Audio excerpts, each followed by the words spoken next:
Zamfara state government has concluded plans to sponsor the wedding of 200 orphans as part of a broad social welfare initiative.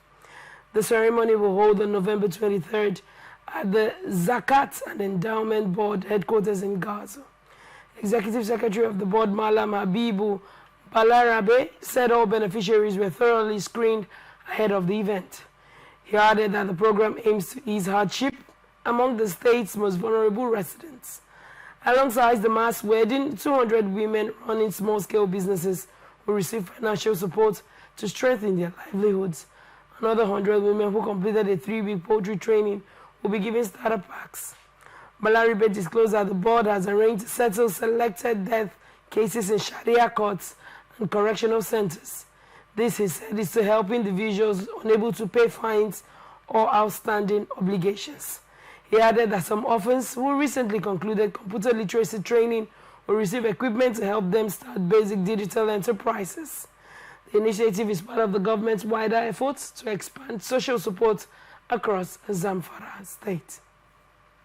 Do you think marriage is a form of economic support, Mr. Kolawole? I do not think so. Definitely, it's not.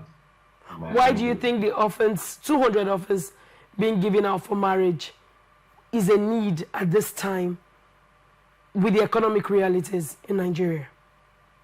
To be honest, I cannot give you an answer to that, at least a sensible answer to that.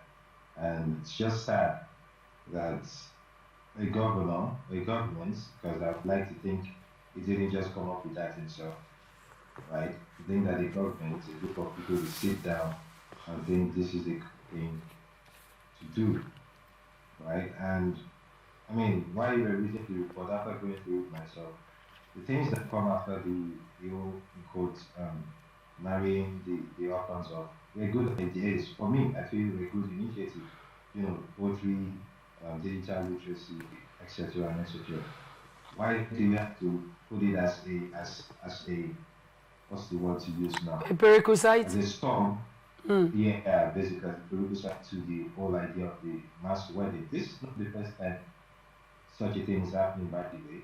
So I guess it's a thing, like I said on the show another time, when you have, you know, different systems going on in a society, this is what you have going on. I mean, the mention of, in the report, the Sharia court was mentioned, which means it's definitely within their tenets. And definitely, when, like I said back then, we have such two systems like that operating. I mean, people like us, we don't have much to say, right? Because we do not understand the tenets, you know, within the system of the Sharia. And well, for them, it might seem like a great thing, but for me, and I believe for people that are sensible out there in this age and era, it's just more like you are selling people off. Because now you say these people have been screened. I begin to wonder what sort of screening are we talking about? Because you know, when we talk about marriage, when I talk about marriage on the show, there are lots of things to look at. So at this thing, and these things being looked at by a third party, you know, without the consent of two people actually, which is a man and a woman, right? I don't know if some people see if that part of the world or that part of Nigeria sees marriage as such a thing, right? To give people out for. I'm not even sure how to you know analyze it in terms of using the right words. But now we say these women have been checked, or let's say these ladies have been checked, because we do not even know the age range. You and I don't know how the age range of these things work in that part of Nigeria, but that's a discussion for another time. Absolutely. You know, what about the men? Right? What about the other end of the whole mass wedding thing? Are these men fit to out a family? Are they responsible people? These are things that can be looked at by a third party or the government, right? What are expected them to have done, or what is expected of the government, is to ensure that people live a good life. Civilians live good life. You know, there's electricity, there's education, there's healthcare. These are your responsibilities. But leaving your responsibilities to marry orphans, it just goes to show how far we are, especially in that part of the world. because there's so much more to do. Probably we are battling with insecurity, still mostly in that part of Nigeria. And to think that some people are already thinking about these such things, just, I mean, it beats the old idea. I do hope, hopefully, this will be the last time we're seeing things like this. But like I said before, this is not the first time, and I'm sure it's not really the second time. You know, we are moving. The world is moving more towards AI, moving more towards tech. These are the things we should be looking forward to as well. These are the things we should be working towards as well. Like I said, there's security on one hand, there's healthcare, there's education on the other hand. In this part of Nigeria, these things are the barest minimum. Why not focus on these things? You know, you find out, I think some weeks ago as well, I think it was it Jigawa, gifted a couple of youths Mewa, this, I've forgotten The the water English name cats, of that stuff. Pusha. The water cards, exactly. Right.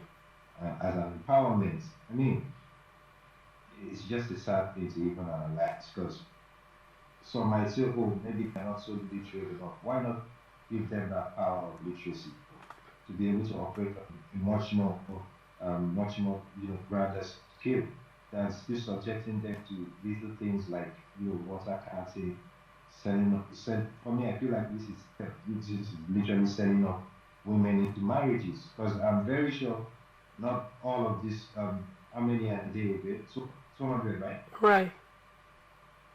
Not all of these 200 ladies would be interested completely in these marriages. If fine, I feel like even if you want to say, okay, this is the thing we are doing, make it an open book. Let us have conversations, or let us see conversations that we have with these ladies about if this is what they truly want for themselves. Right. But then again, like I said, we do not understand the tenets of the Sharia system, but that is what is being used um, probably for this whole welfare or empowerment program. So, well, that's where I'm going to wrap it up. Right. Now, I want to gather your thoughts also as regards, I think 2 weeks ago or thereabouts, a 15-year-old, a 15-year-old had, you know, gotten into an argument with her husband, and during the argument, she, while the confrontation or whatever it was that was causing the rift between them was going on, notes that the wife of the man is 15. The man had brought out, a knife and actually plunged it into her body and stabbed this lady to death.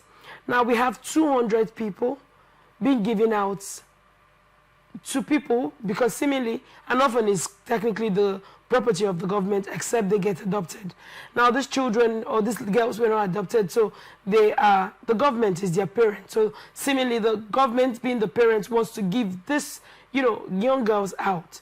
How much vetting do you think would have gone into place to ascertain that these girls, a number of them, won't turn out, to be part of the statistics of women that get to die via femicide? What are the background checks exactly do you think would have gone into place? Kindly also note that we have had the governor of Zamfara State say that the bandits that terrorize Nigerians, that terrorize the North, live within them, and he personally knows them.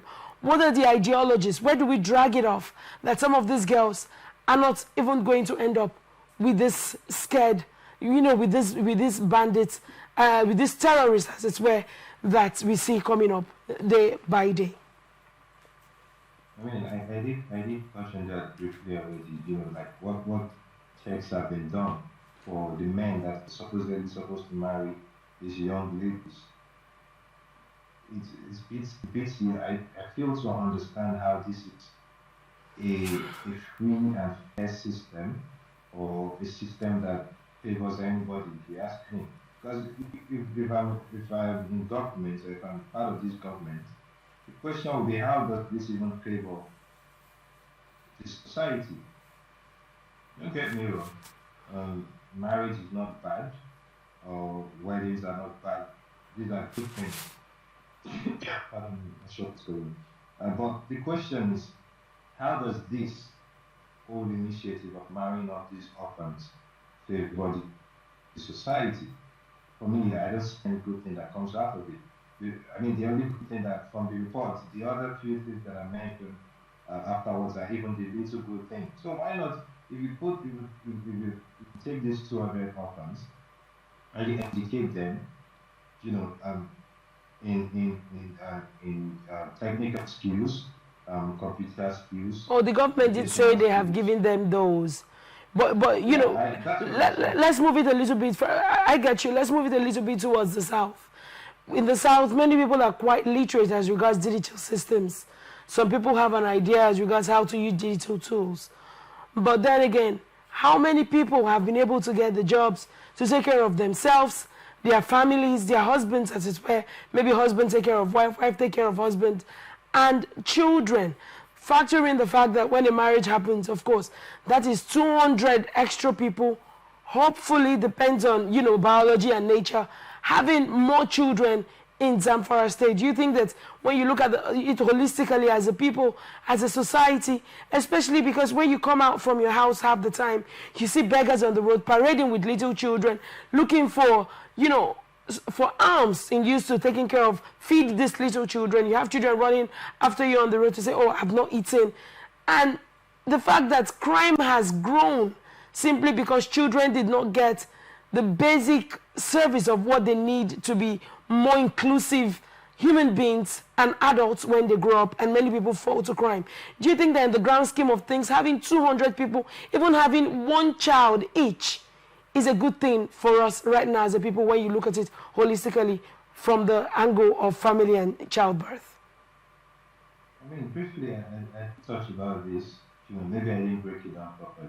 But earlier I mentioned about the other things that could be looked at that could make the society itself better, especially that part of Nigeria.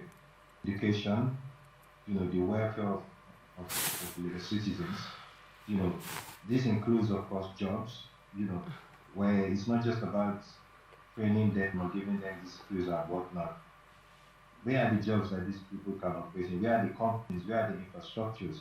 Like you rightly said, these are the major pointers, which is why earlier I also said I don't see any benefits that the marriage brings in, right? Especially, that's why I also said it's not like marriage is a bad thing, but I am sure out of those 200 ladies, not all of them really want that at this moment. And even as a government, that shouldn't even be, it doesn't benefit the government much, just like you've even done the analysis.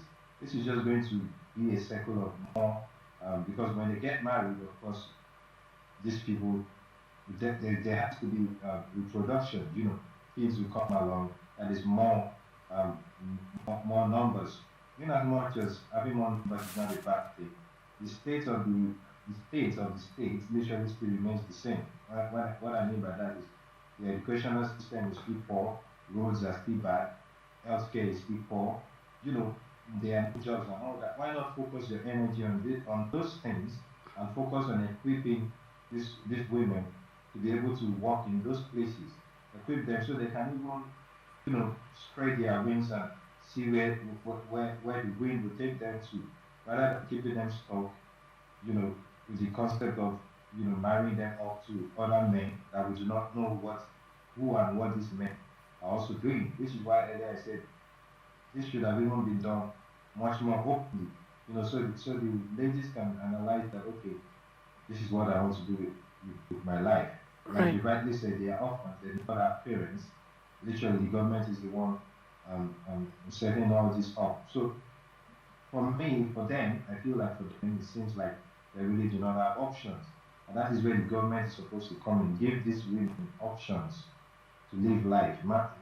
Life is for a woman, it's not all about marriage, right? And even for the government, like I've said repeatedly, I don't think this is their job, but the report talked about the Sharia courts coming into play as well. So maybe that is part of the religious sentiment or the Sharia system sentiment involved that allows it to Right. be okay. But in this part of the world, like we are diverse. I'm sure if you come to the west and the south, and east, you probably not hear things like that going on. I've actually not heard things like that going on, in the other parts of Nigeria. So maybe that works for them, but as a government, you know, that shouldn't even be part of their concern. If they ask me, Right. for orphans, what you're supposed to be equip them with the right skills, give them a chance to live a good life.